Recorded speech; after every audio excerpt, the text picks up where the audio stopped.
Hello friends. तो उस question में दे रखा है ये particle of mass m is executing oscillations about the origin on the x axis. यानी कोई पार्टिकल है जिसका मास m है, वो किसी ओरिजिन के अराउंड एक्स एक्सिस पे क्या करता है, वो ऑसिलेट करता है। इसकी पोटेंशियल एनर्जी है U x equal to k x cube, जहाँ के क्या है, एक पॉजिटिव कॉन्स्टेंट है और इसका एम्पलीट्यूड जो ऑसिलेशन का है वो है ए। तो हमें इसका टाइम पीरियड पूछा गया है कि इनमें से किसके प्रोपोर्शनल होगा। तो कैसे करेंगे इस सवाल को हम, देखो ध्यान से देखिए। यहाँ पर जो टाइम पीरियड है वो किस पे डिपेंड कर रहा है, मास पर, है ना, पॉजिटिव कांस्टेंट के पर और एम्पलीट्यूड ए पर। तो एम्पलीट्यूड ए और कांस्टेंट के। अब हमें यहाँ पे के की डायमेंशन नहीं पता, एम्पलीट्यूड की डायमेंशन पता है, मास की डायमेंशन पता है। तो पहले हम के की डायमेंशन निकालेंगे, जो हमें रिलेशन दे रखा है U x is equal to k x cube. ठीक है, तो पहले निकालते हैं इसको। तो हमें दे रखा है U equal to k x cube. U होता है हमारा पोटेंशियल एनर्जी और एनर्जी की डायमेंशन होती है M L two T minus two बराबर के, और एक्स क्यूब या एक्स क्या है हमारा ऑसिलेशन का डिस्टेंस है, तो उसमें एक्स की वैल्यू क्या, एक्स का डायमेंशन क्या हो जाएगा एल और इसकी पावर 3।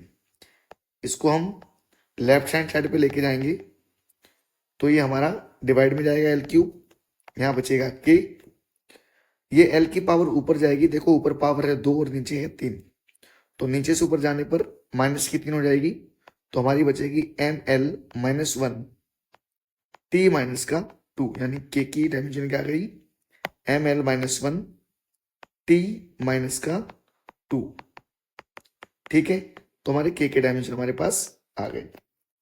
अब हम क्या करेंगे, जो हमने भी रिलेशन लिखा था कि टी किस किस पे डिपेंड करता है, इसमें मास, एम्पलीट्यूड और जो के दे रखा है इनको हम कुछ पावर्स दे देते हैं। जैसे इसको दे दिया अपन ने एक्स, इसको वाई और इसको जेड।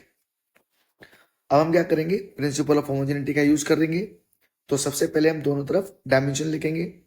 देखो इधर है टाइम पीरियड, और टाइम पीरियड की डायमेंशन हो जाएगी टी।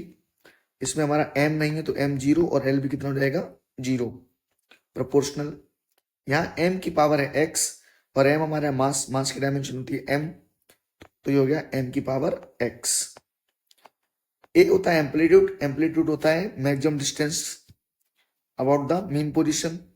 तो एक्सलेशन की डायमेंशन जो यहाँ पर एम्पलीट्यूड है इसकी डायमेंशन होगी एल और इसकी पावर वाई।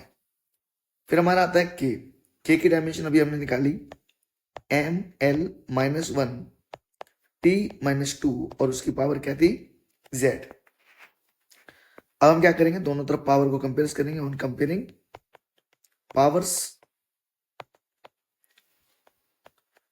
तो सबके लिए करेंगे पावर को कंपेयर। सबसे पहले एम के लिए, तो फॉर एम की पावर इधर है 0 और इधर हमारी पावर है x, और एक पावर हमारे पास यहां पर है m की पावर z। तो ये हो गया हमारा x प्लस जेड। अब यहां करेंगे फॉर l के लिए। इधर देखो l की पावर कितनी है 0 और इधर की पावर है हमारी l की y, और साथ में यहाँ l की पावर कितनी है माइनस का z। तो हमें y और z में क्या रिलेशन मिला, y इक्वल टू जेड। अब तीसरा जो हमारा बचता है वो क्या बचता है टाइम। यहां देखो t की पावर कितनी है 1 इक्वल टू, है ना, इधर क्या है t की पावर माइनस का 2 इंटू जेड। तो यहां से हम जेड की वैल्यू निकालेंगे, वो कितनी आएगी माइनस का 1/2। क्या आएगी माइनस का 1/2। अब जेड की वैल्यू अगर माइनस का 1/2 है तो वाई की वैल्यू क्या आ जाएगी, ये भी आ जाएगी माइनस का 1/2। और y की वैल्यू और z की वैल्यू आ जाएगी, तो x की वैल्यू क्या आ जाएगी हमारे पास 0 equal to x plus minus का 1/2। इसको इधर लेके जाएंगे तो x बराबर क्या जाएगा 1/2। तो जो हमारा रिलेशन था t equal to t proportional किसके था, m की पावर x, x की वैल्यू 1/2, और a था हमारा एम्पलीट्यूड जिसकी पावर थी y स्केल होगी माइनस के 1/2, और k की पावर थी z, z की वैल्यू थी क्या है माइनस का 1/2।